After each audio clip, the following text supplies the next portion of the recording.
Shalom, selamat datang di Devotion bersama Gereja ICC Bandung. Apa kabarnya? Bagaimana liburannya?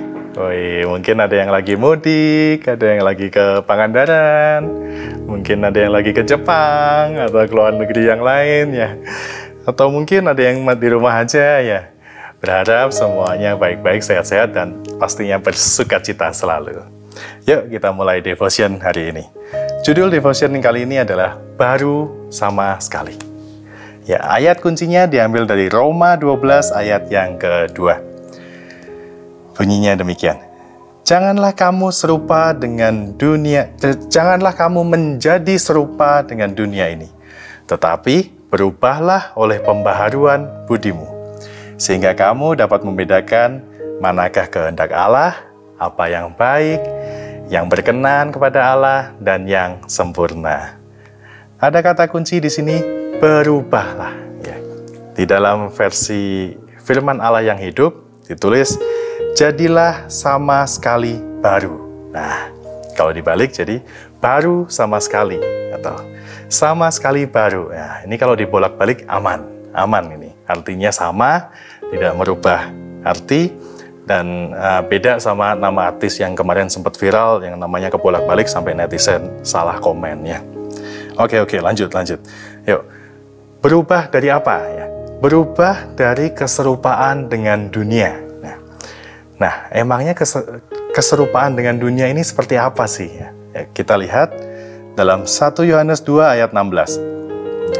Sebab semua yang ada di dalam dunia, yaitu keinginan daging dan keinginan mata, serta keangkuhan hidup, bukanlah berasal dari Bapa, melainkan dari dunia ini. Nah, menarik nih. Jadi apa itu keinginan daging, apa itu keinginan mata, dan apa itu keangkuhan hidup?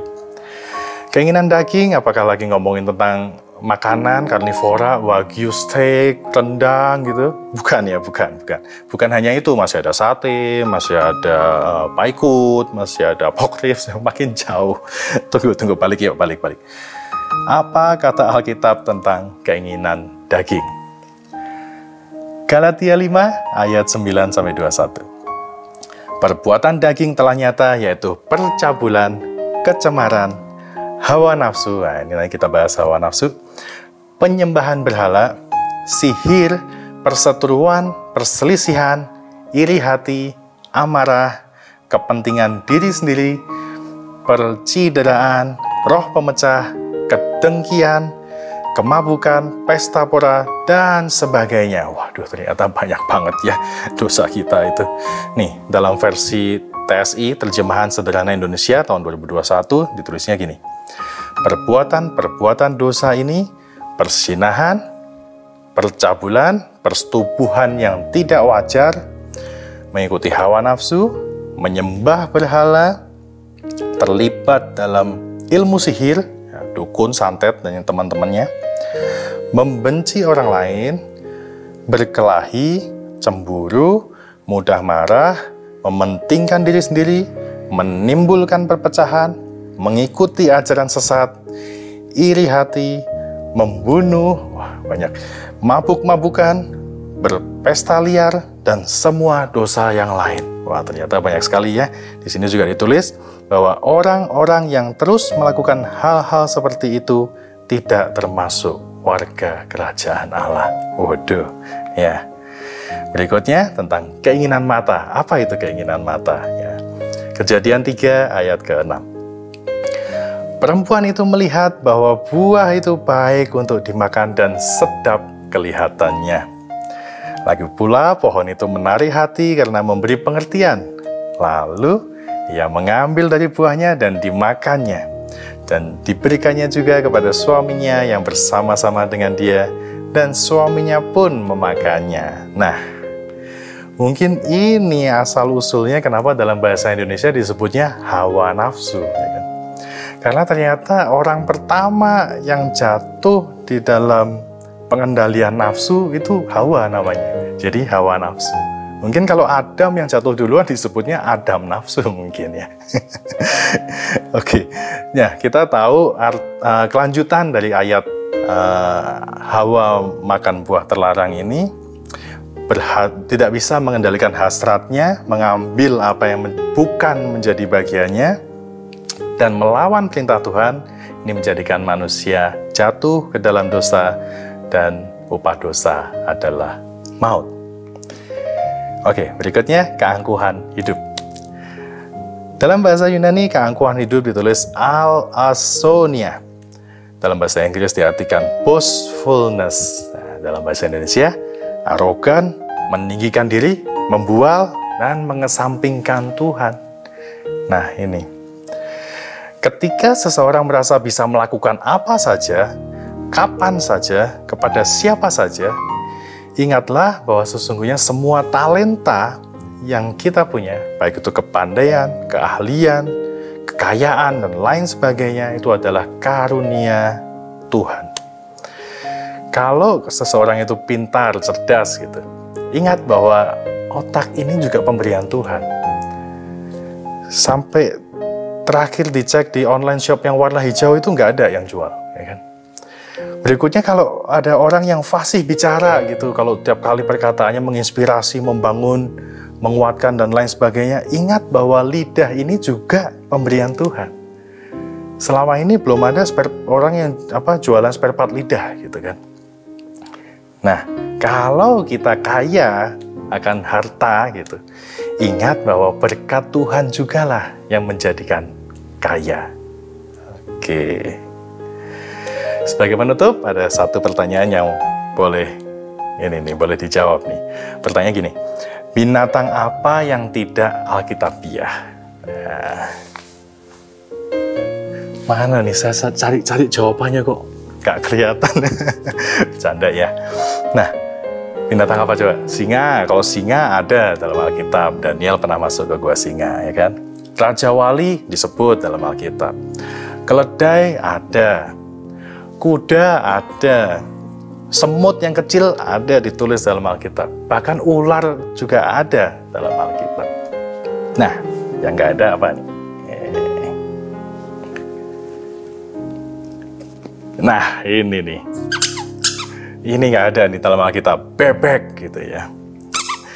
Kenapa bisa bebek, bisa nggak ada? Maksudnya apa gitu ya? Jadi ini plesetan. Karena bebek itu artinya begitu aja. Dari dulu sekarang begitu aja. Nah, itu bebeknya. Bebek gitu aja gitu ya. Plesetan. Jadi kita seringkali susah untuk berubah gitu ya. Entah itu kita masih dalam dosa yang macam-macam tadi di atas, baik itu kesombongan, kasar, malas, berantem, kecanduan, menyimpang, dan lain sebagainya gitu.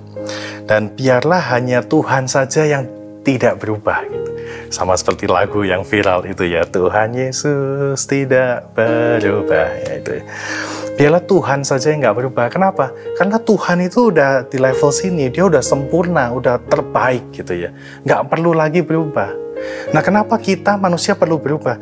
Karena kita lahir di dalam dosa, kita tuh ada di titik yang paling bawah gitu, titik maut gitu.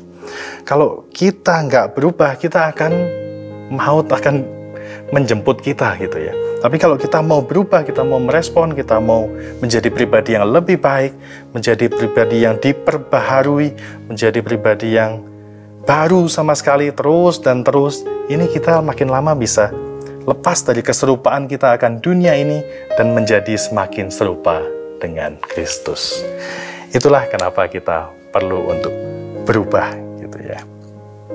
Nah, caranya gimana? Ada 2 langkah sederhana yang bisa kita mulai dari hari ini ya. Yang pertama, kita perlu untuk menerima Roh Kudus. Nah, ini sudah power atau kekuatan yang paling dahsyat gitu ya. Titus 3 ayat ke-5 berkata demikian. Pada waktu itu, Dia telah menyelamatkan kita bukan karena perbuatan baik yang telah kita lakukan, tetapi karena rahmat-Nya oleh permandian kelahiran kembali dan oleh pembaharuan yang dikerjakan oleh Roh Kudus. Inilah kenapa kita perlu mengundang Roh Kudus masuk ke dalam hidup kita, sebab kita percaya Roh Kudus itu yang sanggup melakukan jauh lebih banyak dari apa yang bisa kita lakukan. Roh Kudus yang sanggup menjebol setiap keterbatasan kita. Ya, berapa banyak dari kita yang mungkin tahu harusnya kayak gimana, mungkin punya pengetahuan tentang kebenaran gitu, tetapi ketika kita melakukan itu susah banget gitu. Paling sekali, 2 kali bisa, habis itu jatuh lagi. Nah, jangan kita mengandalkan kekuatan sendiri, tapi kita harus mengandalkan kekuatan Roh Kudus. Dengan kekuatan yang tak terbatas itu, justru itu yang memampukan kita untuk keluar dari keserupaan kita pada dunia ini. Ya, yang kedua, satu demi satu. Ya. Cara termudah untuk menghilangkan ruangan yang gelap adalah dengan membawa terang masuk ke dalam ruangan tersebut. Begitu juga cara termudah untuk menghilangkan keserupaan kita akan dunia ini adalah dengan satu demi satu melakukan kehendak Tuhan. Satu demi satu melakukan kehendak Tuhan. Melepaskan apa yang menjadi keinginan daging, melepaskan apa yang menjadi keinginan mata, melepaskan apa itu keangkuhan hidup setiap hari. Ya, otomatis hidup kita akan menjadi semakin serupa dengan Kristus. Amin.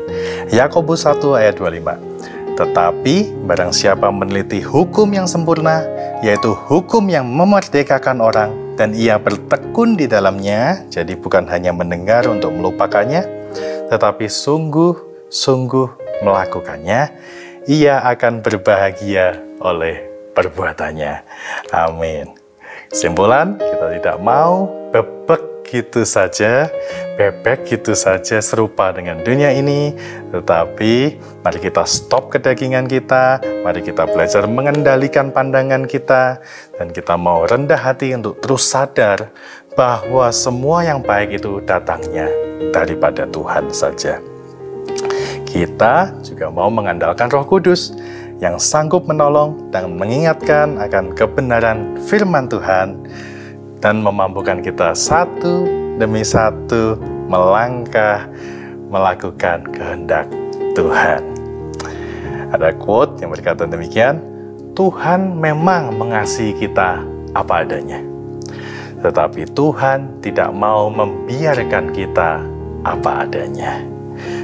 Oke, sekian devotion hari ini. Mari kita tutup di dalam doa. Tuhan Yesus, terima kasih untuk waktu yang baik yang boleh kami jalani bersama. Kami boleh belajar kebenaran firman-Mu. Biarlah Tuhan yang sempurnakan apa yang menjadi pengertian dari firman yang sudah dibahas hari ini. Biarlah Tuhan juga yang berikan Roh Kudus, Roh Tuhan di dalam setiap kami, sehingga kami mampu mempunyai kekuatan ekstra, mempunyai kekuatan yang tak terbatas untuk lepas dari keserupaan dengan dunia dan masuk ke dalam perkenanan Tuhan, melakukan apa yang baik, melakukan apa yang berkenan dan yang sempurna di mata Tuhan maupun manusia. Terima kasih ya Tuhan, kami serahkan hidup kami, masa depan kami, hari ini semuanya di dalam nama Tuhan Yesus. Dalam nama Tuhan Yesus kami berdoa. Haleluya. Amin. Oke, sekian devotion hari ini. Sampai jumpa di devotion ICC berikutnya. Shalom, God bless you.